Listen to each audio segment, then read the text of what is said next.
Hello আমার প্রিয় স্নেহের ছাত্রছাত্রীরা, কেমন আছো তোমরা? আশা করছি ভালো আছো, সুস্থ আছো। আজকে আমরা শুরু করব ক্লাস 6-এর 2024 রায় ও মার্টিন প্রশ্নবিচিত্রা বইয়ের পেজ নং 119 পেজের আজকে আমরা 6 নং স্কুলটা করব।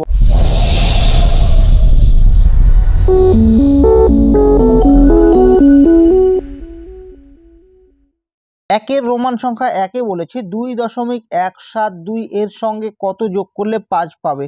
তো দেখো, এই প্রশ্নটা সলভ করার আগে তোমাকে একটা ছোট্ট উদাহরণ দিচ্ছি। যদি তুমি উদাহরণটা ভালোভাবে বুঝতে পারো তাহলে এই প্রশ্নটা সলভ করা তোমার কাছে সহজ মনে হবে।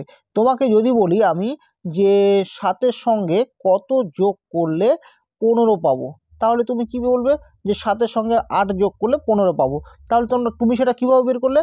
তুমি 15 থেকে তুমি 7কে বিয়োগ করে দিয়েছে, তাহলে কত পেয়েছো? 8 পেয়েছো। সেই 8টা এখানে বসিয়ে দিয়েছো। ঠিক একই রকমভাবে দেখো, এই প্রশ্নটা আছে 2.172 এর বলেছে এর সঙ্গে কত যোগ করলে। তো আমি এখানে বক্স করে রাখছি যে কত যোগ করলে 5 পাবো। তাহলে এটা কীভাবে বার করবো?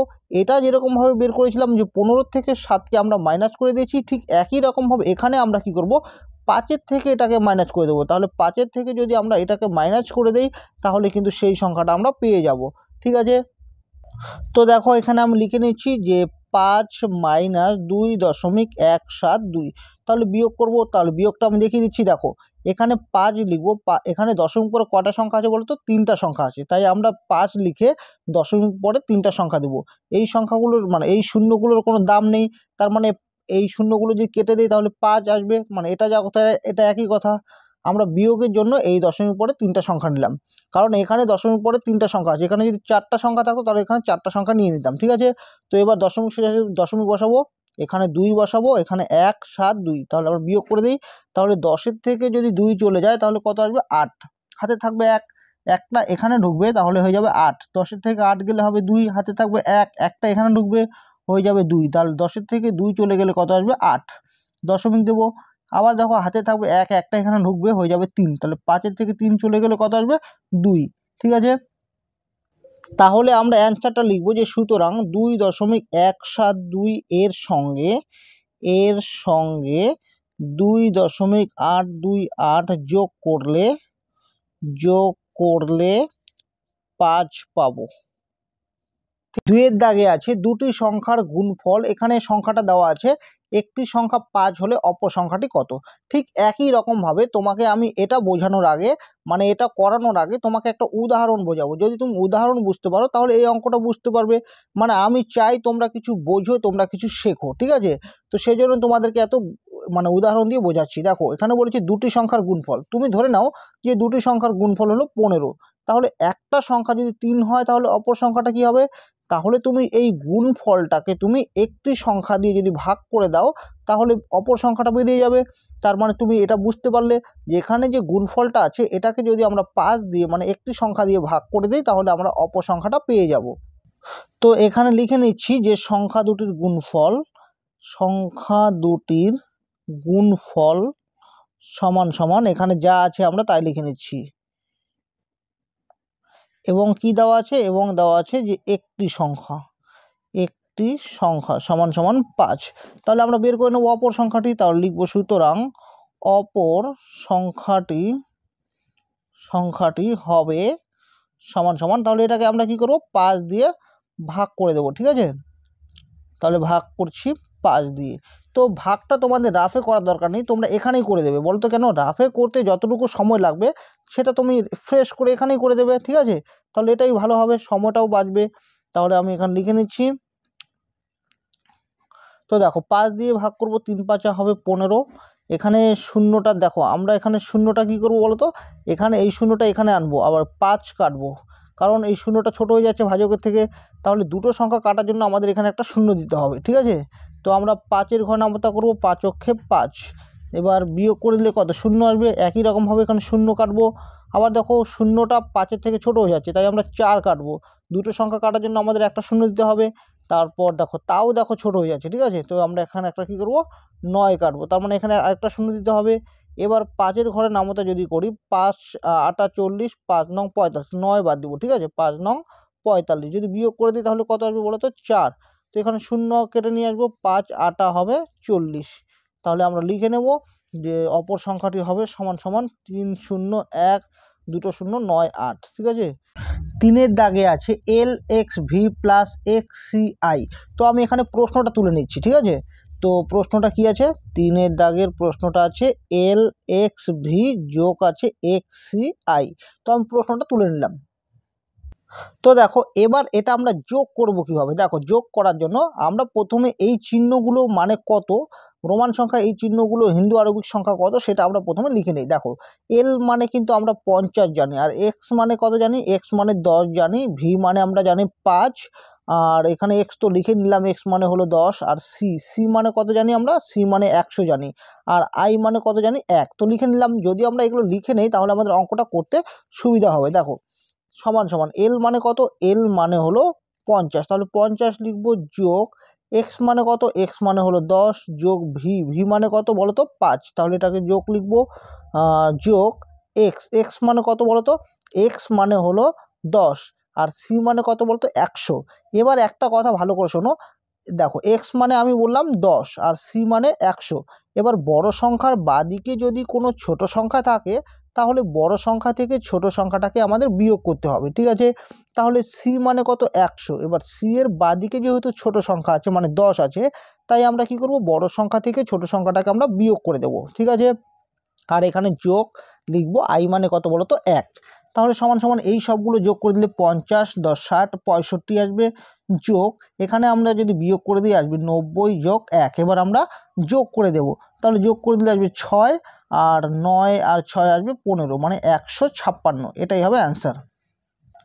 তো এবার দেখো, এবার আমি যেহেতু অ্যান্সারটা দেখলাম যে অ্যান্সারটা এখানে হিন্দু আরবিক সংখ্যায় নেই, রোমান সংখ্যায় আছে, তো আমরা এই 156টাকে আমরা রোমান সংখ্যায় কিভাবে লিখবো। দেখো আমরা আমরা সি মানে কত জানি, সি মানে আমরা জানি 100, এবার সি মানে 100, 100 হলে আরও কত লাগে 56 লাগে, তাহলে এল মানে কত বলো তো, এল মানে হলো 50, তাহলে 100 আর 50 হলো 150, আর এখানে কত লাগে 6 লাগে, তাহলে 6টাকে আমরা কীভাবে লিখি, ভি আই, ঠিক আছে।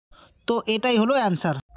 4-এর দাগে আছে বীজগাণিতিক সংখ্যামালা তৈরি করো, এক্সের 5 গুণের থেকে 10 বিয়োগ করা হলো।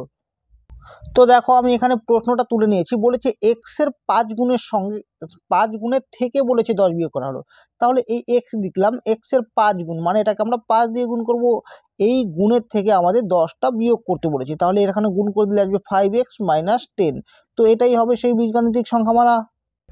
5-এর দাগে আছে কত মিনিটের 1/12 অংশ হলো 15 মিনিট। তো দেখো এটা তোমরা কিভাবে করবে, দেখো এখানে বলেছে কত মিনিটের 1/12 অংশ মানে 15 মিনিট, এখানে কত মিনিট বলেছে 15 মিনিট, আমরা 15 আর এই 12 এই দুটোকে গুণ করে দিলে সেই সংখ্যাটা আমাদের বেরিয়ে যাবে। তো আমরা গুণ করে দিচ্ছি, দেখো এখানে 5-এর দাগে বলেছে কত মিনিটের 1/12 অংশ, তাহলে আমরা 15 আর 12 যদি গুণ করে দেখি তাহলে কত আসে বলো তো, এখানে আসবে 30, আর 1 ঘর কাটবো, 5 একে 5 1 একে 1 0 1 180 হবে, ঠিক আছে। তাহলে 180, তাহলে আমরা যদি 180 মিনিটের 1/12 অংশটা বের করি তাহলে দেখি কত আসে। দেখো 180 মিনিটের লাস্টে মানে এর আছে, এর মানে গুণ 1/12, ঠিক আছে। তো কেটে দেবো, আসবে 15, তাহলে 15 দিয়ে 1কে গুণ করলে 15 মিনিট আসবে, তাহলে তোমরা বুঝলে যে 180 মিনিটের 1/12 অংশ মানে হলো 15 মিনিট। তো তোমরা অবশ্যই কিন্তু অ্যান্সারটা লিখে নেবে যে 180 মিনিটের 1/12 অংশ সমান সমান 15 মিনিট।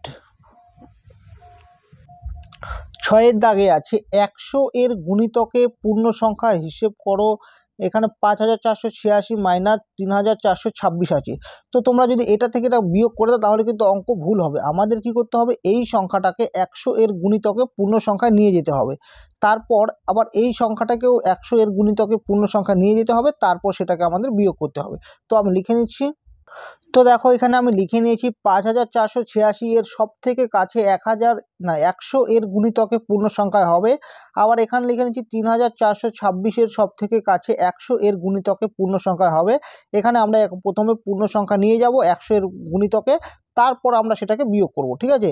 তো দেখো 100 এর গুণিতকে নিয়ে যাওয়ার জন্য আমরা কি করব বলো তো, আমরা সবসময় যার গুণিতকের কথা বলবে, ঠিক আছে, সেটার অর্ধেক করব। তাহলে 100 এর অর্ধেক কত বলো তো 50, তাহলে এখানে কয় সংখ্যা আছে, 2 সংখ্যা আছে, মানে একক আছে আর দশক আছে। ঠিক একই রকমভাবে আমাদের এই দুটো সংখ্যা ধরতে হবে। তো দেখো এই যে দুটো সংখ্যা আছে, এই দুটো সংখ্যা কি 50-এর থেকে বড়? যদি 50-এর থেকে বড় হয় তাহলে তার আগের ঘরের সাথে আমাদের 1 যোগ করব, ঠিক আছে, আমরা তার আগের ঘরের সাথে 1 যোগ করব। আর যদি এই দুটো সংখ্যা 50-এর থেকে ছোট হয় তাহলে তার আগের ঘরের সাথে আমরা 1 যোগ করব না, যা থাকবে তাই লিখব, ঠিক আছে। আর একক এবং দশক যে দুটো সংখ্যা আমরা ধরে নেব, মানে এই দুটো সংখ্যা, এটা শূন্য হয়ে যাবে, ঠিক আছে। তাহলে আমরা দেখতে পাচ্ছি যে এই 86টা 50-এর থেকে কি হচ্ছে বড়, তাহলে তার আগের ঘরের সাথে কি 1 যোগ হবে, তাহলে 1 যোগ হলে কত আসবে 4, আর 1 যোগ করলে কত আসবে 5, আর তার সামনে কিন্তু আরেকটা 5 আছে, তো এটাও লিখে নিচ্ছি। আর এই একক আর দশক মানে এই দুই ঘরটা শূন্য হয়ে যাবে, ঠিক আছে। একই রকমভাবে আমরা এই সংখ্যাটাকে দেখব। তো দেখো এটারও 100 এর গুণিতকে পূর্ণ সংখ্যা নিতে বলেছে, তাহলে যে এই দুই সংখ্যা আছে, এই দুই সংখ্যা কি বলতো 50-এর থেকে ছোট। আমি বলেছিলাম যদি এই দুই সংখ্যা 50-এর থেকে ছোট হয় তাহলে তার আগের ঘরের মানে শতকের ঘরের সাথে মানে 1 যোগ হবে না, যা আছে তাই হবে। তো আমি এখানে 3 লিখে নিলাম, আর এখানে 4ই থাকবে, আর একক এবং দশক এই দুটো শূন্য হয়ে যাবে। এবার আমরা এই 5486-কে 100 এর গুণিতকে পূর্ণ সংখ্যা নিয়ে গেলাম, 3426টাকেও 100 এর গুণিতকে পূর্ণ সংখ্যা নিয়ে গেলাম। এবার এই দুটোকে আমরা বিয়োগ করে দেবো, এই দুটোকে বিয়োগ করে দিলেই আমাদের অ্যান্সারটা হয়ে যাবে, ঠিক আছে। তো বিয়োগ করে দিচ্ছি, দেখো 0 0, 5-এর থেকে 4 গেলে আসবে 1, 5-এর থেকে 3 গেলে আসবে 2, তো এটাই হবে অ্যান্সার। 2-এর দাগে আছে যে কোনো 3টি প্রশ্নের উত্তর দাও। তো আমি এখানে সবগুলো করে দেবো। দেখো রোমান সংখ্যা 1-এ বলেছে সরল করো, আমি প্রশ্নটা প্রথমে তুলে নিচ্ছি। তো দেখো এখানে আমি প্রশ্নটা তুলে নিয়েছি, এই প্রশ্নটাকে আমরা সরল অঙ্কের নিয়ম অনুসারে করব, ঠিক আছে, BODMAS এই নিয়ম অনুসারে করব। তো দেখো আমরা সরল অঙ্কের মধ্যে সবার প্রথমে কার কাজ করব, তো তোমরা ভালো করে কথাগুলো শুনবে। দেখো সরল অঙ্কে আমরা সবার প্রথমে বারের কাজটা করব। কার কাজ করব? বারের কাজ করব, তারপরে আমরা অন্য কিছু ভাববো। তো এখানে লিখবো সমান সমান 4 গুণন, এখানে যা থাকবে আমরা তাই লিখে নেব, ঠিক আছে। তো সেকেন্ড ব্র্যাকেট দেবো, আবার ফার্স্ট ব্র্যাকেট 110 মাইনাস, আমরা প্রথমে বারের কাজ করব, তাহলে 3 আর 11 যদি যোগ করে দেই তাহলে আসবে 14, আর এখানে গুণ 4, আবার ভাগ আছে 9, সেকেন্ড ব্র্যাকেট বন্ধ, থার্ড ব্র্যাকেট বন্ধ, ভাগ 2 এর 9, ঠিক আছে। এবার দেখো এবার আমরা কার কাজ করব বলো তো? বিতে হলো ব্রেকেট, ব্রেকেট মানে হলো প্রথম বন্ধনী, দ্বিতীয় বন্ধনী, তৃতীয় বন্ধনী, সবার প্রথমে আমাদের প্রথম বন্ধনী কাজ করতে হবে। তাহলে এখানে দেখো তো প্রথম বন্ধনী কোনটা আছে, এই তো এটাই তো প্রথম বন্ধনী, তাহলে এই প্রথম বন্ধনী কাজ করতে হবে। এবার প্রশ্ন হলো আমরা এই প্রথম বন্ধনীর মধ্যে কার কাজটা করব, এখানে তো বিয়োগ আছে, এবার এখানে গুণও আছে। দেখো আমরা এখানে ডি মানে জানি কি ডিভিশন মানে ভাগ, আর এম মানে জানি মাল্টিপ্লিকেশন মানে গুণ, এতে অ্যাডিশন মানে যোগ, এসতে সাবট্রাকশন মানে বিয়োগ, ঠিক আছে। তো আমরা সবার প্রথমে কিন্তু কাজ করব এই গুণ আর বিয়োগের মধ্যে, আমরা করব গুণের কাজটা, ঠিক আছে, কারণ গুণের কাজটা আগে হচ্ছে।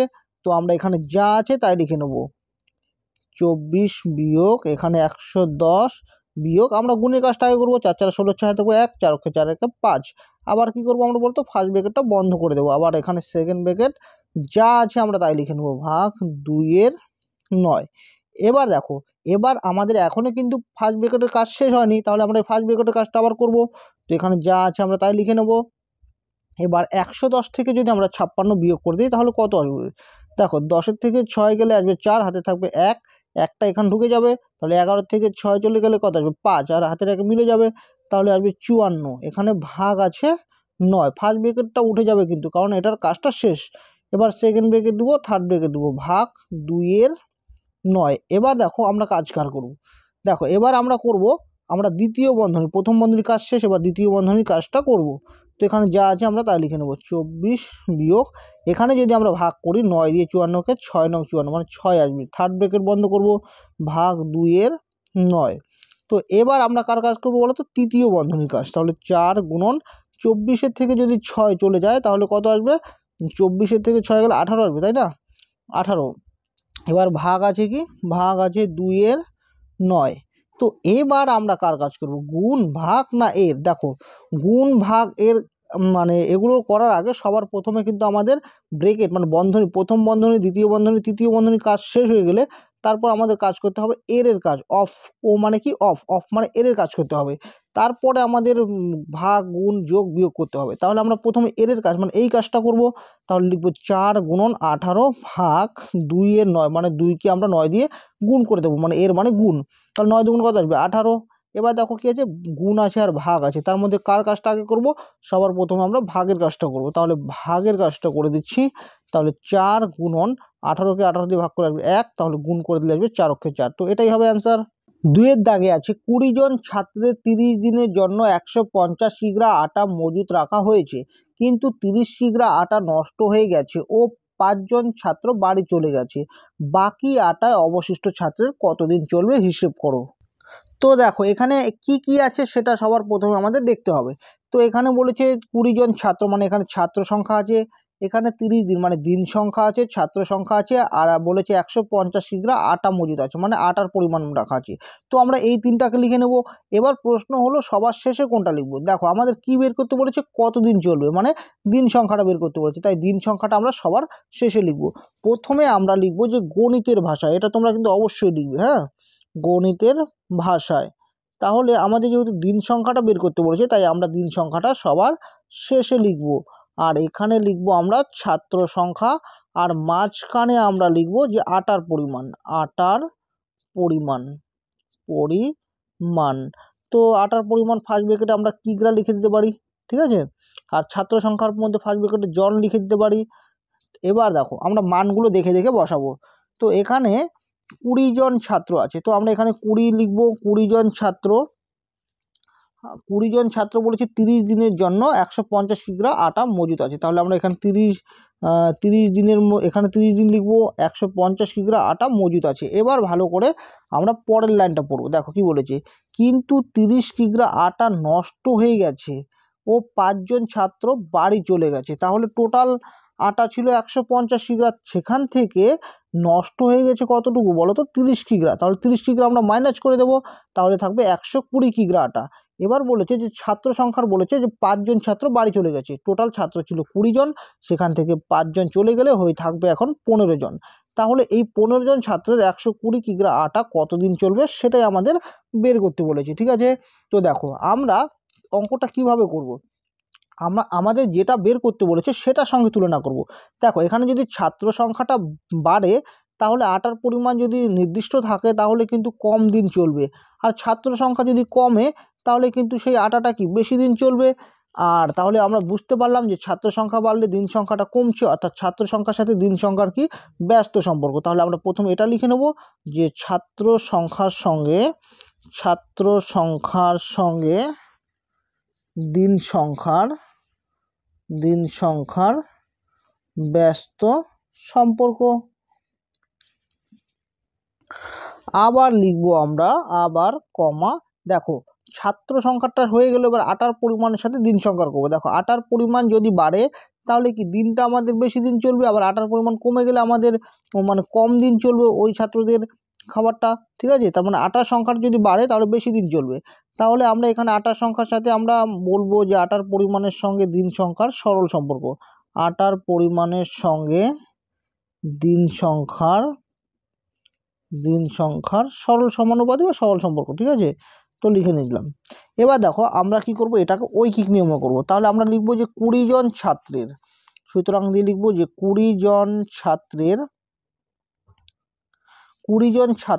150 কিগ্রা আটা, 150 কিগ্রা আটা চলবে সমান সমান কতদিন বলো তো, এখানে কত দেওয়া আছে 30 দিন, তাহলে লিখবো 30 দিন।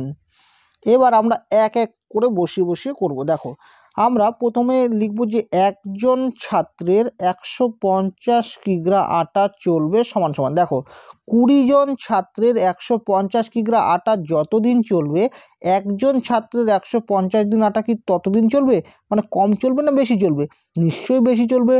20 জন মিলে 150 কিগ্রা আটা মানে যতদিন পর্যন্ত খেতে পারবে, একজন কিন্তু এই 150 কিগ্রা আটার বেশি দিন পর্যন্ত খেতে পারবে, অর্থাৎ এখানে এই 20টা কী হবে বলো তো, গুণ হয়ে যাবে। তাহলে লিখবো 30 গুণন 20, যেহেতু বেশি দিন পর্যন্ত চলবে, ঠিক আছে। এবার আমরা তার পরের লাইনটা কীভাবে বানাবো, এই লাইনটার ওপর পড়ে, আমরা ওপরের লাইনটা এখন আর পড়বো না, আমরা পড়বো এই লাইনটা, একজন ছাত্রের 150 কিগ্রা আটা চলে এতদিন। তাহলে একজন ছাত্রের 1 কিগ্রা, একবার এখানে বসাবো 1 কিগ্রা আটা চলবে সমান সমান, দেখো একজন ছাত্রের 150 কিগ্রা আটা যতদিন চলবে, একজন ছাত্রের 1 কিগ্রা আটা কি ততদিন চলবে? না, কম দিন চলবে, সেজন্য এই 150টা ভাগ হয়ে যাবে। তাহলে লিখব 30 গুণন 20/150। ঠিক আছে, এবার কী করবো বলো তো? এবার এগুলো বসাবো। তাহলে প্রথমে আমরা বসাবো 15, কেন? এই যে এটা বসাবো 15 জন। 15 জন ছাত্রের 1 কিগ্রা আটা চলবে সমান সমান, এই লাইনটা আবার পড়বো, তারপর এই লাইনটার মানে মেথডটা বসাবো। দেখো বলেছে একজন ছাত্রের 1 কিগ্রা আটা যতদিন চলবে, 15 জন ছাত্রের কি 1 কিগ্রা আটা ততদিন চলবে? না, কম দিন চলবে, সেজন্য এটা ভাগ হয়ে যাবে। তাহলে লিখব 30 গুণন 20/150 গুণন আসবে 15। এবার আমরা বসাবো তার পরেরটা, যে 15 জন ছাত্রের 1 কিগ্রার জায়গায় এবার নিচে বসাবো কত? 120 কিগ্রা। তাহলে লিখবো যে 120 কিগ্রা আটা চলবে সমান সমান। দেখো এই লাইনটা আমরা পড়বো, 15 জন ছাত্রের 1 কিগ্রা আটা যতদিন চলবে, 15 জন ছাত্রের 120 কিগ্রা আটা কি ততদিন মানে কম চলবে না বেশি চলবে? বেশি চলবে, তাই এটা গুণ হয়ে যাবে। তাহলে 30 গুণন 20 গুণন 120/150 গুণন 15। তো দেখো কাটাকাটিটা আমার ভুল হয়ে গিয়েছিলো, তাই আমি এখানে করছি। ঠিক আছে, তো তোমরা তো বুঝলে যে এই সংখ্যাটা কীভাবে আসলো। এবার কাটাকাটিটা করছি। দেখো এখানে একটা শূন্য কাটবো, এখানে একটা শূন্য কাটবো, 3 দিয়ে কাটবো, 3 5 15 মানে 5 হবে। ঠিক আছে, 5 দিয়ে কেটে দেবো 20কে, 4 5 20। এবার আমরা কি করব, এটাকে আর এটাকে 3 দিয়ে কাটবো। তাহলে 3 দিয়ে কাটলে 3 5 15, 3 দিয়ে কাটলে আসবে 3 4 12, এখানে শূন্য, 5 দিয়ে কাটবো 5 8 40। তাহলে কি হবে, 4 আর 8 গুণ করে দেবো, 4 আসবে 32 দিন। তাহলে আমরা লিখব যে এই যে 15 জন ছাত্রের, এই 15 জন ছাত্রের 120 কিগ্রা আটা কতদিন চলবে বলো তো? 32 দিন চলবে। ঠিক আছে, তো এটাই হবে অ্যান্সার। তিনের দাগে আছে একটি শহরের লোক সংখ্যা 2,98,72,600। এদের মধ্যে পুরুষ 1,25,05,000 জন ও মহিলা 88,72,435 জন হলে শিশুদের সংখ্যা কত? তো দেখো এখানে বলেছে শহরের লোক সংখ্যা 2,98,72,600। এখানে যে লোক সংখ্যার কথা বলেছে, এখানে পুরুষ আছে, মহিলা আছে এবং শিশু আছে। তার মধ্যে এখানে পুরুষের সংখ্যা এবং মহিলার সংখ্যা আমাদের বলে দিয়েছে, আমাদের বের করতে বলেছে শিশুর সংখ্যা কত। তাহলে আমরা পুরুষ আর মহিলা যোগ করে দেখব যে কতজন হয়। সেই সংখ্যাটাকে আমরা যদি শহরের মোট লোক সংখ্যা থেকে যদি এটা মাইনাস করে দিই, তাহলে কিন্তু শিশুদের সংখ্যাটা আমাদের বেরিয়ে যাবে। আশা করছি বুঝতে পেরেছো। তো আমরা প্রথমে লিখবো যে শহরের লোক সংখ্যা। তো লিখে নিচ্ছি যে শহরের লোক সংখ্যা 2 এর রোমান সংখ্যা এটা হবে 3। তা লিখবো শহরের লোক সংখ্যা সমান সমান, তাহলে শহরের মোট, এখানে মোট লিখে দিই, হ্যাঁ, শহরের মোট লোক সংখ্যা সমান সমান আমরা একক দশক হিসেবে লিখবো, তাহলে আমাদের লিখতে সুবিধা হবে। ঠিক আছে, তো দেখো এখানে লিখে নিচ্ছি একক, দশক, শতক, হাজার, অযুত, লক্ষ, নিযুত, কোটি। ঠিক আছে, তাহলে দেখো এবার দেখে দেখে বসাবো, তাহলে সংখ্যাটা ভুল হবে না। কি বলেছে? 2,98,00,000। তাহলে কোটির নিচে আমরা 2 বসাবো, 98 লক্ষ, এখানে 98 বসাবো, 2,98,00,000 বলেছে 72,600। তাহলে 72 এখানে আসবে, 1,600, 6 এখানে বসবে, এই দুটো শূন্য আসবে। ঠিক আছে, তাহলে শহরের মোট লোক সংখ্যা হলো এটা। তার মধ্যে এখানে পুরুষের সংখ্যাটা বলা আছে, তাহলে লিখবো যে পুরুষের সংখ্যা সমান সমান, এখানে দেওয়া আছে কিন্তু এখানে 1,25,00,000 বলা আছে 500 জন, এটা দেওয়া আছে। আবার মহিলাদের সংখ্যাটাও দেওয়া আছে, তাহলে লিখবো যে মহিলার সংখ্যা সমান সমান, এখানে মহিলার সংখ্যা কত দেওয়া আছে দেখি, মহিলার সংখ্যা দেওয়া আছে 88,72,435।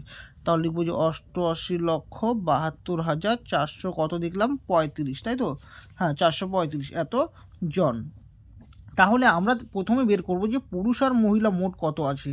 তাহলে লিখব যে শহরে পুরুষ ও মহিলার মোট সংখ্যা, মানে মোট আছে কতজন সেটা আমরা প্রথমে বের করে নেব। তাহলে মোট সংখ্যা মানে এই দুটো যোগ করে নেব। ঠিক আছে, তো কত আছে, 1,25,00,500 যোগ 88,72,435 এত জন। তো আমরা ওপর নিচে বসিয়ে এখানে রাফে করে নেব, না হলে আমাদের যোগটা হয়তো ভুল হতে পারে। ঠিক আছে, তো লিখে নিচ্ছি। এবার এখানে আমরা বসাবো 5, 3, 4 2 7 8 8।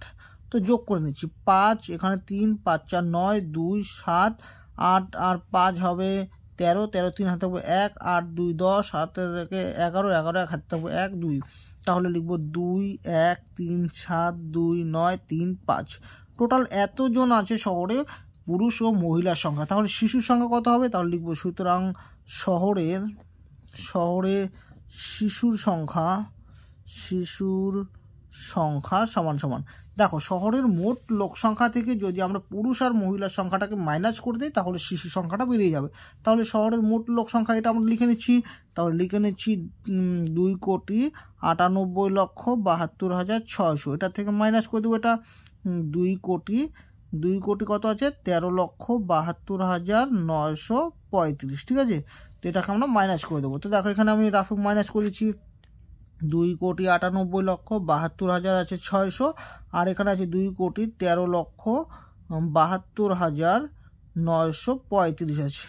তো আমরা মাইনাস করে দিচ্ছি। দেখো আমরা এখানে 10 থেকে 5 বিয়োগ করলে 5 পাবো, হাতে থাকবে 1, 4 হয়ে যাবে। তাহলে 10 থেকে 4 গেলে হবে 6।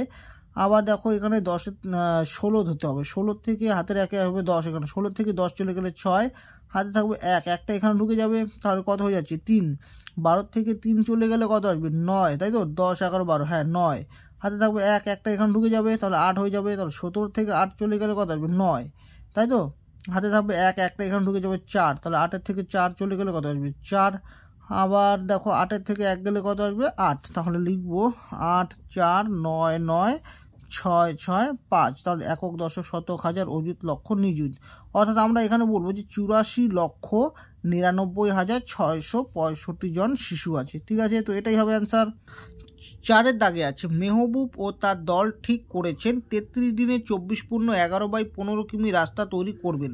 তারা প্রতিদিন 11/15 কিমি করে 25 দিনে রাস্তা তৈরি করলেন। এবার শেষ সময়ে বাকি কাজ শেষ করতে হলে তাদেরকে বাকি দিনের প্রতিদিন কতটুকু করে রাস্তা তৈরি করতে হবে। তো দেখো মেহবুব ও তার দল 33 দিনে 24x11/15 কিমি রাস্তা তৈরি করার একটা কন্ট্রাক্ট নিয়েছে। তার মধ্যে তারা প্রতিদিন মানে আজকে কালকে পরশু এভাবে 11/15 কিমি করে 25 দিন রাস্তা তৈরি করলো, মানে 25 দিনই 11/15 কিমি করে রাস্তা তৈরি করেছে। ঠিক আছে, তাহলে আমরা দেখব, আমরা প্রথমে লিখে নেব যে একদিনে রাস্তা তৈরি করে 11/15 কিমি। তাহলে 25 দিনে কতটুকু রাস্তা তৈরি করেছে সেটা সবার প্রথমে আমরা বের করে নিই। তো লিখে নিচ্ছি যে মেহবুব ও তার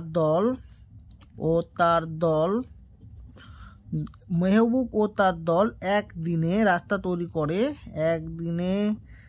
রাস্তা তৈরি করে সমান সমান কত করে 11/15 কিমি। ঠিক আছে, তাহলে 11/15 কিমি করে টোটাল কতদিন কাজ করেছিল 25 দিন।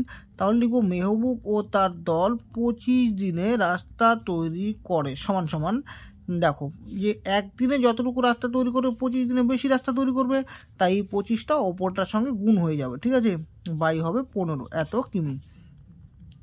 এবার আমরা কাটাকাটি করব 5 দিয়ে। ঠিক আছে, 3 5 15, 5 5 25, আর কাটাকাটি যাবে না, তাই আমরা উপরে গুণ করব। 5 11 কত আসবে 55, আর নিচে কত আসবে 3। ঠিক আছে, 55/3 এত কিমি। তাহলে মেহবুব আর তার দল 25 দিনে এতটুকু রাস্তা তৈরি করলো। তাহলে মোট কতটুকু কাজের কন্ট্রাক্ট নিয়েছিল? মোট কাজের কন্ট্রাক্ট নিয়েছিল 24x11/15 কিমি, আর সেটা কত দিনের জন্য নিয়েছিল 33 দিনের জন্য। তার মধ্যে দেখো 25 দিন কিন্তু হয়ে গেছে, ওরা কাজ করে ফেলেছে। এখন আর কয় দিন আছে বলো তো? 33 দিন থেকে যদি আমরা 25 দিনটাকে মাইনাস করে দিই তাহলে সেই বাকি দিনটা বেরিয়ে যাবে। তাহলে লিখবো যে 33 - 25 সমান সমান 8 দিনে তাদেরকে রাস্তা তৈরি করতে হবে সমান সমান কতটুকু করতে হবে, তাই তো? দেখো মোট কাজের কন্ট্রাক্ট নিয়েছিল 24x11/15 কিমি, আর সেখান থেকে তারা মাত্র কাজ করছে এত কিমি। তাহলে এটাকে যদি বাদ দিয়ে দিই তাহলে কিন্তু বাকি রাস্তাটা বেরিয়ে যাবে। তাহলে লিখবো 24x11/15, এর থেকে মাইনাস করে দেবো 55/3 কিমি। ঠিক আছে, তো যদি মাইনাস করে দিই তাহলে আমরা বের করে নিতে পারবো যে কতটুকু রাস্তা এখনও বাকি আছে। আমরা প্রথমে সমষ্টি ভাঙাবো। তাহলে 15 আর 24 কী করবো বলো তো? গুণ করবো। আমি এখানে গুণ করে দেখাচ্ছি। 24 আর 15 যদি গুণ করি, 4 5 20 শূন্য হাতে 2, 5 2 10 আর 2 12, 1 ঘর কাটবো, 4 অক্ষে 4, 2 অক্ষে 2, 0 6 3, তাহলে 360 আর 11 আমরা যোগ করে নেব, তাহলে কত আসবে 371, 371 বাই 15 মাইনাস 55 বাই কত 3, তাহলে লসাগু নেব। লসাগুটা দেখো 5 আর 5 না 15 আছে, 15 আর 3-এর মধ্যে যদি লসাগু নেই তাহলে 3 দিয়ে ভাগ করবো, 3 5 15 আর 3 অক্ষে 3, তাহলে গুণ করলে 15 আসবে, তাহলে 15 হবে লসাগু। দেখো 15 দিয়ে 15কে ভাগ করে আসবে 1, 1 দিয়ে 371কে গুণ করলে 371ই আসবে, মাইনাস 3 দিয়ে 15কে ভাগ করলে আসবে 3 5 15, তাই তো 3 দিয়ে 15কে ভাগ করলে আসবে 3 5 15, তাহলে এই 15 দিয়ে উপরটাকে যদি 5 আসবে, 3 5 15, 5 আসবে, 5 দিয়ে যদি আমরা 55কে গুণ করি, 5 5 25, 5 আর তবে 2, 5 5 25, 26 27, ঠিক আছে। তো আমরা মাইনাস করে দেবো, 11 থেকে 5 চলে গেলে আসবে 6, হাতে থাকবে 1, একটা এখানে ঢুকে যাবে 8 হয়ে যাবে, 17 থেকে 8 চলে গেলে আসবে 9, হাতে থাকবে 1, তার মানে 96 বাই 15 কিমি, ঠিক আছে। এবার আমরা কি করবো বলতো, এখানে কাটাকাটি করে একটু ছোট করে নেব, ঠিক আছে। তো 3 দিয়ে কেটে দিচ্ছি, 3 দিয়ে কাটলে আসবে 3 5 15, 3 3 9, 3 2 6, এরপরে কিন্তু আর কাটাকাটি যাবে না, তাহলে লিখবো যে 32 বাই 5 কিমি। তাহলে দেখো এখন 8 দিনে তাদেরকে রাস্তা তৈরি করতে হবে 32 বাই 5 কিমি, তাহলে আমরা লিখে নেব যে সুতরাং 8 দিনে তাদেরকে রাস্তা তৈরি করতে হবে, সমান সমান কতটুকু বলো তো, 32 বাই 5 কিমি, এতটুকু রাস্তা তৈরি করতে হবে। এখন আমাদের কাছে চেয়েছে এটা কি বলো তো, এখন আমাদের কাছে চেয়েছে, আমাদেরকে বের করতে বলেছে তাদেরকে বাকি দিনের প্রতিদিন কতটুকু রাস্তা তৈরি করতে হবে, তাদেরকে বাকি দিন মানে কয়দিন আছে, 8 দিন, 8 দিনের মধ্যে প্রত্যেক দিন, আজকে কালকে পরশু এভাবে প্রত্যেকটা দিন করে তাদের কতটুকু কাজ করতে হবে, তাহলে আমরা বের করে নেব যে একদিনে তাদেরকে রাস্তা তৈরি করতে হবে, 8 দিনে যতটুকু রাস্তা তৈরি করতে হবে একদিনে কম করতে হবে, তাই এই 8টা ভাগ হয়ে যাবে, ঠিক আছে। তাহলে 32 বাই 5 তোমরা এখানে লিখতে পারো একবারে ডাইরেক্ট, বা এখানে ভাগ চিহ্ন দিয়ে 8 লিখতে পারো, একটা লিখলেই হলো, ঠিক আছে। তাহলে 32 বাই 5 গুণন, এই ভাগটা গুণ চিহ্ন তখনই হবে যখন উল্টে যাবে, দেখো 8-এর নিচে মানে কি আছে 1, 1টা উপরে যাবে 8টা নিচে আসবে, তাহলে 8 দিয়ে কাটছি 4টা 32, তাহলে উপরে আসলো 4 আর নিচে আসলো 5, তাহলে 4 বাই 5 কিমি। তাহলে তাদেরকে বাকি দিনের প্রতিদিনই 4 বাই 5 কিমি করে কাজ করতে হবে, ঠিক আছে। 5-এর দাগে আছে একটি ইঞ্জিনের সামনের চাকার পরিধি 28 ডেসিমিটার, পেছনের চাকার পরিধি 35 ডেসিমিটার, কমপক্ষে কত পথ গেলে চাকা দুটি একই সঙ্গে পূর্ণ সংখ্যক বার ঘুরবে, একই পথ যেতে সামনের চাকা ও পেছনের চাকা কতবার ঘুরবে। তো ভালো করে কথাটা শোনো, এখানে যদি কম পক্ষে কথাটা থাকে, সব সময় মনে রাখবে, যদি কম পক্ষে মানে কম যদি কথাটা থাকে তাহলে তোমরা সব সময় এই দুটোর লসাগু বের করবে, আর যদি সবচেয়ে বেশি বা বেশি কথাটা থাকে তাহলে তোমরা সব সময় এগুলোর কী বের করবো, গসাগু বের করবে। যাই হোক, এখানে আছে কম পক্ষে, তার মানে আমরা এই দুটোর লসাগু প্রথমে বের করে নেব। তো দেখো আমি এখানে লসাগু আকারে নিয়ে নিলাম, এখানে কত দিয়ে ভাগ করবো বলো তো, প্রথমে আমরা 7 দিয়ে ভাগ করি, হ্যাঁ, তো 7 দিয়ে যদি ভাগ করি তাহলে 4 7 আসবে 28 আর 5 7 আসবে 35, তো এরপর কিন্তু আর ভাগ যাবে না, তাহলে আমরা লিখব যে 28, 35 এর লসাগু সমান সমান এই সবগুলো সংখ্যার গুণ হবে 7 গুণন 4 গুণন 5, তাহলে 4 5 20, 20 আর 7 যদি আমরা গুণ করি কত আসবে বলো তো, 20 আর 7 7 দুগুণে 14, 140 আসবে। এবার আমরা লিখব যে সুতরাং, তো দেখো আমি সুতরাং দিয়ে লিখে নিয়েছি, কমপক্ষে 140 ডেসিমিটার পথ গেলে চাকা দুটি একই সঙ্গে পূর্ণ সংখ্যক বার ঘুরবে। এখনও আমাদের অঙ্কটা এখনও কিন্তু শেষ হয়নি, দেখো শেষে কি বলেছি, এই পথ যেতে মানে কোন পথ বলো তো, এই যে 140 ডেসিমিটার যে পথ আছে এই পথ যেতে সামনের চাকা কতবার ঘুরবে আর পেছনের চাকা কতবার ঘুরবে, এটা বের করার জন্য সবসময় মনে রাখবে যে সামনের চাকার যে পরিধিটা আছে সেটা কত বলো তো 28, তাহলে 28 দিয়ে যদি আমরা এই 140 ডেসিমিটার পথকে ভাগ করে দিই তাহলে কতটুকু মানে কতবার ঘুরবে সামনের চাকা সেটা বেরিয়ে যাবে। তাহলে লিখবো যে সুতরাং সামনের চাকা ওই পথ যেতে ঘুরবে সমান সমান, দেখো টোটাল ছিল 140 ডেসিমিটার পথ, তাহলে সামনের চাকার পরিধি হলো 28, তাহলে ভাগ করে দেবো, তাহলে কত আসবে বলো তো, আমি 5 দিয়ে করলে আসবে 5 দিয়ে একবার মিলে যাবে, ঠিক আছে। 5 8 140, তাহলে লিখবো সমান সমান 5 বার। তাহলে সামনের চাকা কয়বার ঘুরবে? 5 বার ঘুরবে। তাহলে আমরা এবার পেছনের চাকা কয়বার ঘুরবে সেটা বের করে নিই। তো দেখো লিখে নিয়েছি, ওই পথ যেতে পেছনের চাকা ঘুরবে সমান সমান, দেখো টোটাল পথ হলো 140 ডেসিমিটার, তার মধ্যে পেছনের চাকার পরিধিটা দেখো দেওয়া আছে, পেছনের চাকার পরিধি দেওয়া আছে 35 ডেসিমিটার, তাহলে 35 দিয়ে ভাগ করে নিলেই হয়ে যাবে। তো আমি 7 দিয়ে কাটছি, হ্যাঁ, 5 7 35, 7 2 14, 0, 5 দিয়ে আবার কেটে দিচ্ছি, 4 5 20 সমান সমান 4 বার ঘুরবে। আশা করছি এই পর্যন্ত তোমাদের বুঝতে কোনো অসুবিধা নেই। নেক্সট স্কুলগুলো তোমরা পেয়ে যাবে খুব শীঘ্রই। আর যদি তো মনে হয় যে ভিডিওটা দেখে তোমরা কিছু বুঝতে পারলে বা শিখতে পারলে, তাহলে অবশ্যই ভালোবেসে হলো একটা লাইক এবং সাবস্ক্রাইব করে দিও।